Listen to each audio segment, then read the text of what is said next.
Franklin Delano Roosevelt, do solemnly swear that you will faithfully execute the office of President of the United States and will, to the best of your ability, preserve, protect, and defend the Constitution of the United States.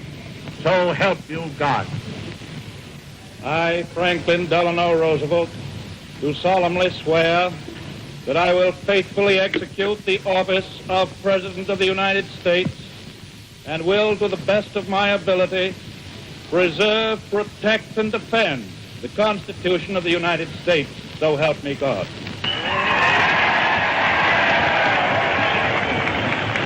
President Hoover, Mr. Chief Justice, my friends, this is a day of national consecration. And I am certain that on this day, my fellow Americans expect that on my induction into the presidency, I will address them with a candor and a decision which the present situation of our people impels. This is preeminently the time to speak the truth, the whole truth, frankly and boldly.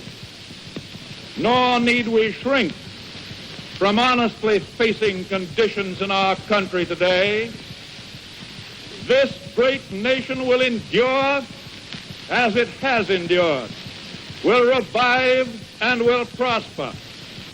So first of all, let me assert my firm belief that the only thing we have to fear is fear itself, nameless, unreasoning, unjustified terror, which paralyzes needed effort to convert retreat into advance. In every dark hour of our national life, a leadership of frankness and of vigor has met with that understanding and support of the people themselves, which is essential to victory. And I am convinced that you will again give that support to leadership in these critical days. In such a spirit on my part and on yours, we face our common difficulties.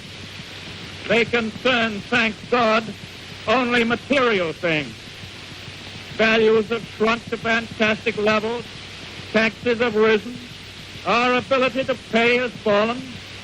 Government of all kinds is faced by serious curtailment of income.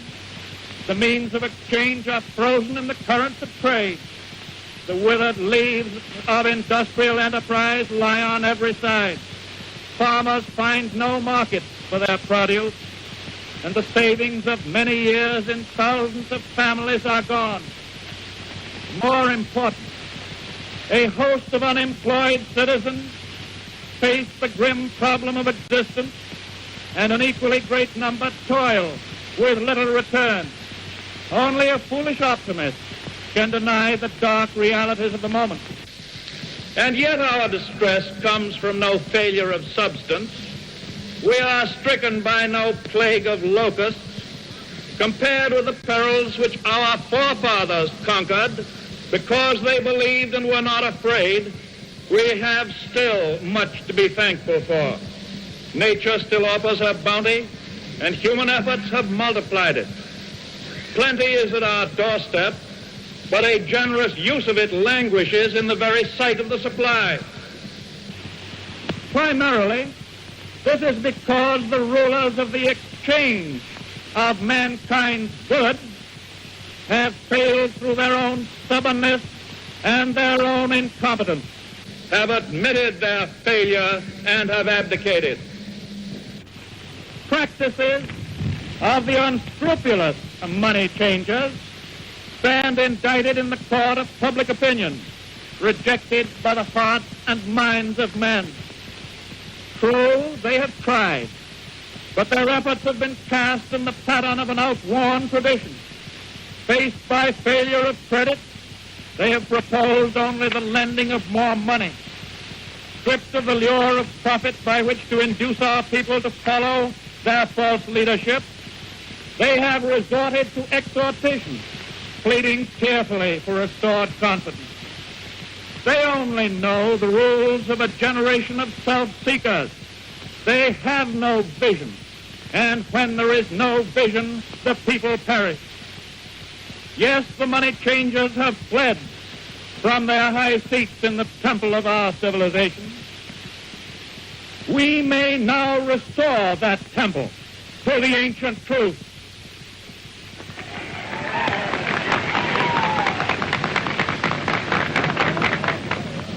The measure of that restoration lies in the extent to which we apply social values, more noble than mere monetary profit.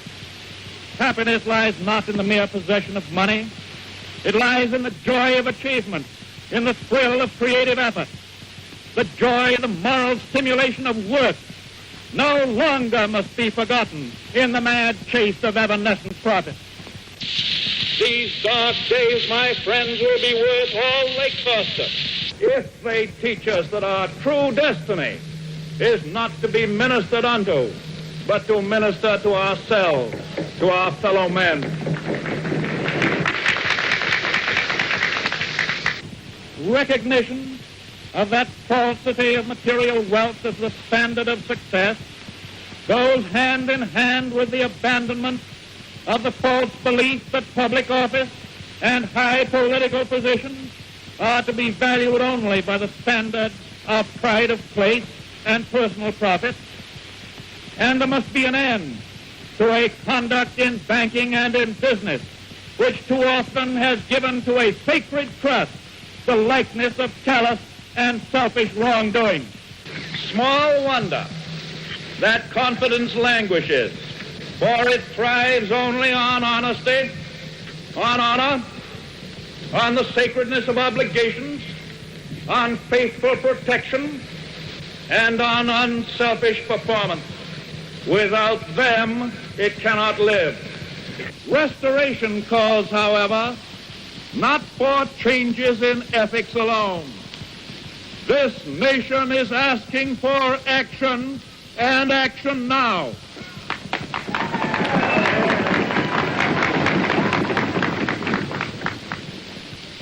Our greatest primary task is to put people to work. This is no unsolvable problem if we face it wisely and courageously. It can be accomplished in part by direct recruiting by the government itself, treating the task as we would treat the emergency of a war, but at the same time, through this employment, accomplishing greatly needed projects to stimulate and reorganize the use of our great natural resources.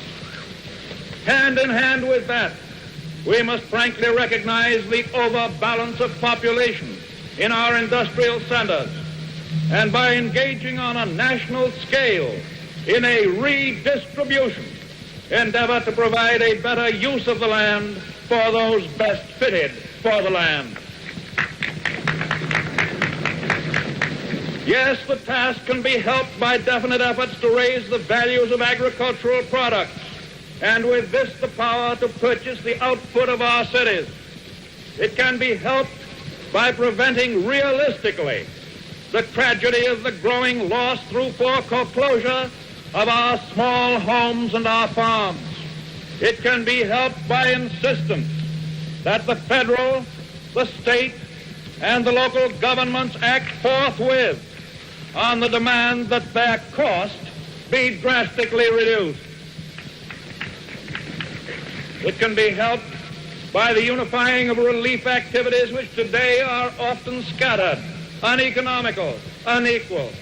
It can be helped by national planning for and supervision of all forms of transportation and of communications and other utilities that have a definitely public character.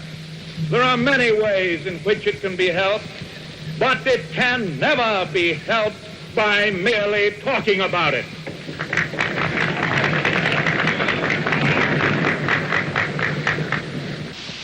We must act quickly. And finally, in our progress towards a resumption of work, we require two safeguards against a return of the evils of the old order. There must be a strict supervision of all banking and credit and investments. There must be an end to speculation with other people's money.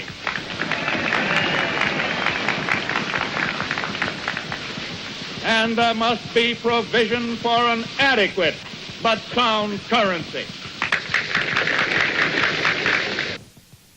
These, my friends, are the lines of attack I shall presently urge upon a new Congress in special session detailed measures for their fulfillment, and I shall seek the immediate assistance of the 48 states.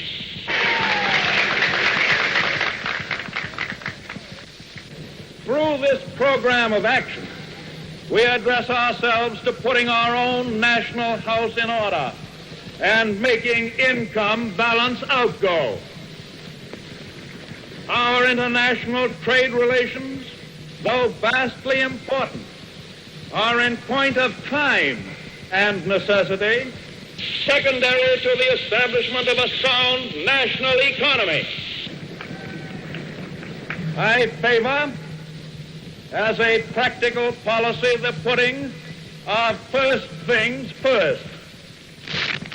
I shall spare no effort to restore world trade by international economic readjustment, but the emergency at home cannot wait on that accomplishment.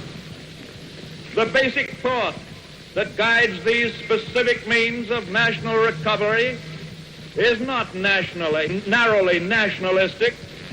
It is the insistence as a first consideration upon the interdependence of the various elements in and parts of the United States of America, a recognition of the old and permanently important manifestation of the American spirit of the pioneer.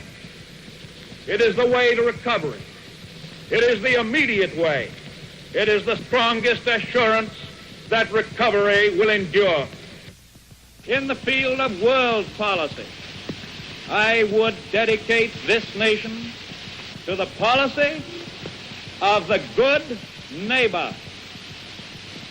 The neighbor who resolutely respects himself and, because he does so, respects the rights of others. The neighbor who respects his obligations and respects the sanctity of his agreements in and with a world of neighbors. If I read the temper of our people correctly, we now realize, as we have never realized before, our interdependence on each other, that we cannot merely take, but we must give as well. That if we are to go forward, we must move as a trained and loyal army, willing to sacrifice for the good of a common discipline. Because without such discipline, no progress can be made, no leadership becomes effective. We are, I know, ready and willing to submit our lives and our property to such discipline because it makes possible a leadership which aims at the larger good. This I propose to offer, pledging that the larger purposes will bind upon us all, as a sacred obligation, with a unity of duty hitherto evoked only in times of armed strife. With this pledge taken, I assume unhesitatingly the leadership of this great army of our people, dedicated to a disciplined attack upon our common problems. Action in this image, action to this end, is feasible under the form of government which we have inherited from our ancestors. Our Constitution is so simple, so practical, that it is possible always to meet extraordinary needs by changes in emphasis and arrangement without loss of essential form. That is why our constitutional system has proved itself the most superbly enduring political mechanism the modern world has ever seen. It has met every stress of vast expansion of territory, of foreign wars, of bitter internal strife, of world relations. And it is to be hoped that the normal balance of executive and legislative authority may be wholly equal, wholly adequate to meet the unprecedented task before us. But it may be that an unprecedented demand and need for undelayed action may call for temporary departure from that normal balance of public procedure. I am prepared, under my constitutional duty, to recommend the measures that a stricken nation in the midst of a stricken world may require. These measures, or such other measures as the Congress may build out of its experience and wisdom, I shall seek within my constitutional authority to bring to speedy adoption. But in the event that the Congress shall fail to take one of these two courses, in the event that the national emergency is still critical, I shall not evade the clear course of duty that will then confront me.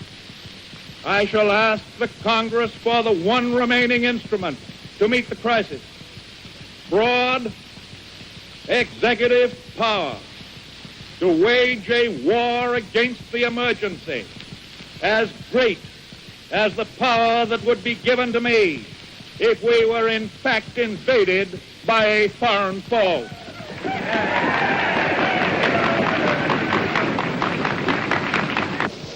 For the trust reposed in me, I will return the courage and the devotion that befit the time. I can do no less. We face the arduous days that lie before us in the warm courage of national unity, with the clear consciousness of seeking old and precious moral values, with the clean satisfaction that comes from the stern performance of duty by old and young alike. We aim at the assurance of a rounded, a permanent national life. We do not distrust the future of essential democracy. The people of the United States have not failed. In their need, they have registered a mandate that they want direct, vigorous action. They have asked for discipline and direction under leadership. They have made me the present instrument of their wishes. In the spirit of the gift, I take it. In this dedication of a nation, we humbly ask the blessing of God. May He protect each and every one of us. May He guide me in the days to come.